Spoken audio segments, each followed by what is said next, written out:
Hello everyone and welcome back to a Let's Play of The Wolf Among Us with your host and Ballad.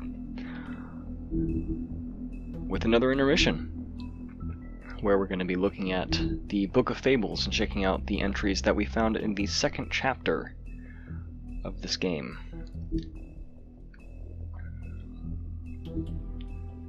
And I don't even know where to start. So in both cases, interesting. So we missed one initially, and we missed one at the end of this one. That's very interesting. That is very interesting. I wonder if these depend on the choices you make versus something, I don't know. I imagine those are based on choices and result in what characters you meet. Let's go ahead and delve into the second episode. Bluebeard's Mercy. Bluebeard's last wife. Remember that all these characters are based on fables. Like with Bigby, you have the big bad wolf and three little pigs, and there's a few other stories that he shows up in. Bluebeard's, of course, based on the story of Bluebeard, where he murdered his wives. After a long line of marriages resulting in mysterious disappearances, Bluebeard's last wife in the homelands was naturally suspicious of him. One day he departed on business, leaving her alone in his estate. He gave her free rein of all the rooms, but made her promise not to open the closet on the ground floor. She defied him, of course, and discovered the location of his missing wives. When Bluebeard returned, he knew he must kill her before she revealed his murderous secret. She persuaded him to allow her a moment to pray, which he reluctantly granted. This small mercy gave her brothers time to arrive and rescue her, and Bluebeard's crimes were exposed. Likely just in time for the adversary to appear. I didn't mention who the main villain was to all of this in the last intermission I did. The one that led all of the armies that swept through the worlds of the Fables was led by the adversary. That was the term of the great leader. Great, quote-unquote. And now, of course, he is, of course, the biggest contributor to the Fables, the Fable Town, since he's got his entire mansion somehow still. 13th floor. Ah, yes, a piece that we haven't really gotten to speak about yet. The 13th floor of the Woodland Building is home to a group of witches and wizards tasked with the protection of Fabletown. They use their powers to keep the community hidden from prying Mundy eyes, but all magic has its limits, and every spell has its cost. This is what happened to all those wonderful wicked witches and wizards of good times. In case you were wondering. More or less the Illuminati of Fabletown, anyway. The Magic Mirror. The Magic Mirror speaks mostly in rhyme and demands that others do the same. He also requires the name of whatever object or person you wish to find. If you follow these rules, the mirror will show you a glimpse of whatever you want to see, but nothing more. It's interesting because reading the Fables comics, you will find out, spoiler alert for the next 5 seconds, that he only speaks in rhymes to restrict the people that would use his services. It's the only reason. And if you didn't hear the spoiler, thanks for joining back. We're going to move on to the next one. The Witching Well. The Witching Well is located in a chamber inside the Woodland Building, where it is used to dispose of things meant never to be seen again. Dead fables are committed to its depths, as are the most unredeemable criminals. No one is entirely sure what lies at the bottom of the well, nor indeed if it has a bottom at all, but it is widely assumed to be the passageway to the final resting place. And you get to find out more about that if you actually read the comics. because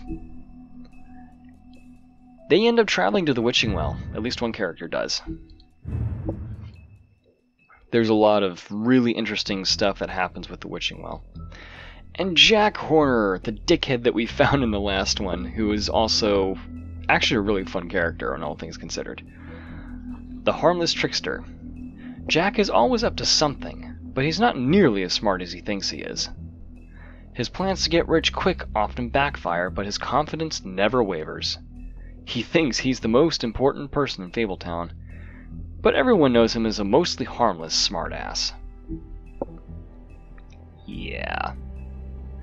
And the one time he does become successful, well then, it's long after this game takes place. Lily, estranged sister. Lily and her sister Holly grew up in the homelands together, but had a falling out shortly after moving to the mundane world. Aimless and increasingly destitute, Lily turned to prostitution, and now she's the second victim in an ongoing murder investigation. Would have been nice to meet her a different way, you know? Like, alive? Troll Cross, Lily's brooch. A troll cross is an amulet made of iron that was foolishly thought to protect the wearer from trolls. Lily acquired hers while wandering through the wilderness searching for something to eat. She came across a human, but before she could devour him, he held the troll cross out and shouted, "Back! Back, you troll!" After enjoying her tasty snack, Lily plucked the cross from the dead man's hands. After the Exodus, she wore the troll cross constantly as a reminder of better days. That's sad. Georgie Porgie, the pimp. Georgie runs the Puddin' Pie, a strip club that also caters to the unmentionable desires of Fabletown's citizens. He has tried just about everything there is to try and pursuit in worldly pleasures, but none of it satisfies him for long. He does seem to enjoy pushing people's buttons. He takes pride in his nightclub and doesn't react well to anyone meddling in his affairs. Yeah. Didn't turn out well. The guy who used to make a bunch of pudding. Clever Hans, bouncer, janitor, and handyman. I don't know if that's a joke or if Hans is much smarter than Georgie gives him credit for. Clever Hans always does exactly as he's told. However, he often misunderstands his instructions and ends up hurting himself or behaving oddly, as in the case of his noted fable where he threw sheep's eyes at his wife. Okay. Unsurprisingly, she left him, and now Hans works as a bouncer at Georgie's club. He hopes to dance on stage one day, but for now, he's content sweeping up and making sure the crowd doesn't get out of hand. Well, I mean, I'm sure the ladies would certainly love him, and all the other people who are into guys. And Nerissa, the last character on this list. The Little Mermaid. Nerissa's story never had a happy ending. She's known as the Little Mermaid, the young girl who gave up her tail for a pair of legs in the hopes of winning the heart of a handsome prince. When he married a princess instead, Nerissa was left heartbroken. She made the journey to the mundane world, hoping for a better life. Now she dances at the Pudding and Pie, but each step she takes feels like walking on shards of glass. She has very little left, but finds some comfort in the company of her fellow dancers.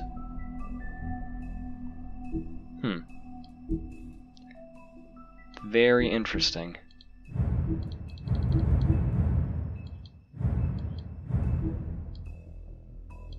Whoa, that's kind of interesting.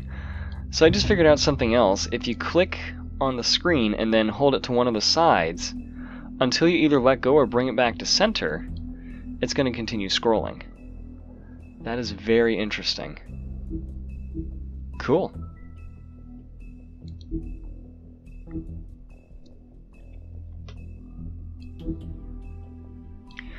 So I think in this video I'm going to talk a little bit, because it is so hard to talk about what's going on in the game as I'm actually playing through each episode, because there is so much dialogue, there is so much going on. I'm going to go ahead and talk a little bit about our current suspects. Who done it, essentially. Right now we have a few potential people who have been going after seemingly Snow White. Either Snow White herself or something along the appearance of. Our very first suspect was the woodsman. Firstly, he was found with the first murder victim, Faith, beating on her, and we stepped in and intervened. A short time later, we found her dead at our doorstep, or at least we found her head at our doorstep, cut, quote-unquote, by something either very sharp or with magic. Considering that his axe is, one, both very sharp, and two, blessed by a druid. Not that he got the axe blessed, but the axe was blessed before he got it. It is quite possible that those two could be one and the same.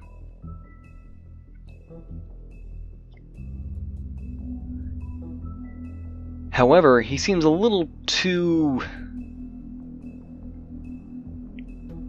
There have been several situations where it doesn't seem like he could have been the one to do it. Especially since we found Snow White dead at our doorstep, Snow White quote-unquote, in the form of, or Lily in the form of Snow White, dead at our doorstep again. Poor old TJ found Lily's corpse, or came across Lily's corpse being dumped in the water. We also know that this guy, Ichabod Crane, is a fucking creep, and really has a thing for Snow White. Lily and Faith were both under his employ as working girls, or prostitutes, taking on the appearance of Snow White and working out fantasies, or acting out fantasies, in the story of Snow White. We also know that he's been spying on us through the mirror. But so have other people. Mr. Toad seems hardly capable of it.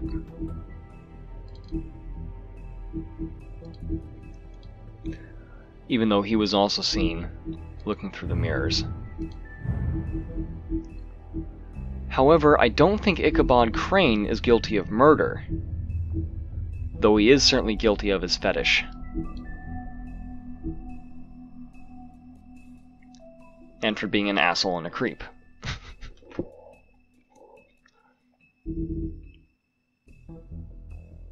In the case of Bluebeard, I also believe it's highly unlikely that he did it. One, as ruthless as he is, he's also a coward.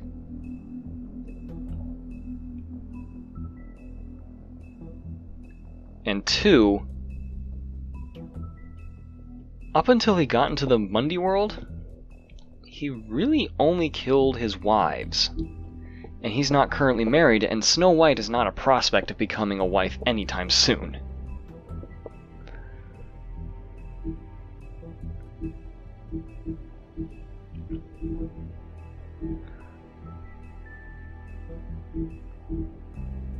The only person that we really have on the list is Georgie, the employer of both Lily and Faith.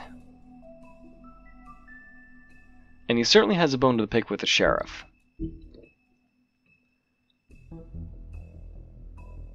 And considering the fact that Tweedledee and Tweedledum, or the Tweedles, as well as Faith, and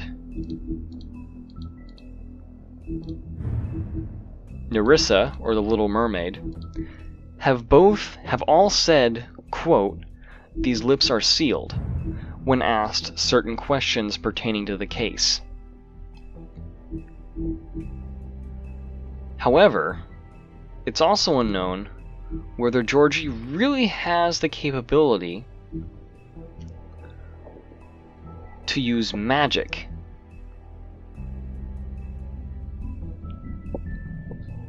While it was made clear in the last episode that any amateur can really study and create glamours as well as other incantations and hexes themselves, we haven't really seen any evidence of him doing such things. He comes across as more of an asshole than anything. So, my thought is, have we even met our suspect yet? Or is it someone that we've yet to find out? Because as good a case as all of these different characters seem to make, things don't quite add up. And we certainly have not met the entire cast of what's going on in The Wolf Among Us. If you haven't seen this game through its entirety, or if you have played this game and you remember who you suspected initially, go ahead and leave a comment below. Get a discussion going. And for those of you who do know the answer,